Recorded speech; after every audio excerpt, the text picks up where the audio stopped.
Last time paper bag போட்டிருந்தோம். ரொம்ப நல்ல ரெஸ்பான்ஸ் இருந்துச்சு. சில இதெல்லாம் அவுட் ஆஃப் ஸ்டாக்ஸ்லேயே போயிடுச்சு. இப்போ வந்து பார்த்தீங்க அப்படின்னா, இந்த மாரி நான் ஓவன் பேக்ஸும் இன்ட்ரடியூஸ் பண்ணிகிட்ருக்கோம்.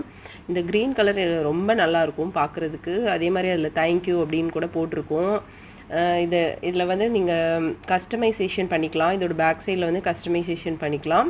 இதில் இந்த ஒரு கலர்ஸ் தான் அவைலபிளாக இருக்குது. பட் இந்த ப்ளூ கலர் இப்போ காமிச்சிட்ருக்கேன் இல்லையா, இதில் வந்து நம்மக்கிட்ட 4 to 5 கலர்ஸ் இருக்குது. ஸோ நீங்கள் அதையும் வந்து இதுலேயும் கஸ்டமைசேஷன் அவைலபிளாக இருக்குது. கஸ்டமைசேஷனுக்கு வந்து 1 வீக் ஆகும். ஸோ அதை பொறுத்து நீங்கள் வந்து ஆர்டர் கொடுத்துக்கோங்க. இதில் வந்து நீங்கள் எவ்வளோ பீஸ் கேட்டாலும் இருக்குது. கலர்ஸ் எல்லாம் வேணும் அப்படின்னா நீங்கள் வாட்ஸ்அப் வந்துடுங்க, நான் உங்களுக்கு கலர்ஸ் எல்லாத்தையும் கொடுத்துட்றேன். அதே மாதிரி ப்ளூ கலரில் இன்னொரு டிசைனும் இருக்குது. இது பாருங்கள், இது நல்ல பெருசாகவும் இருக்கும், நல்லா இருக்கும். நீங்கள் இதை தேங்காய், பூ, பழம் எல்லாமே போட்டு தரதுக்கு இது ரொம்ப நல்லாயிருக்கும். இதுலேயும் கஸ்டமைசேஷன் பண்ணித்தரோம். இது ரெண்டுமே ஒரே கலர் தான், பட் வேறு வேறு டிசைன்ஸ் வந்து வேறு வேறு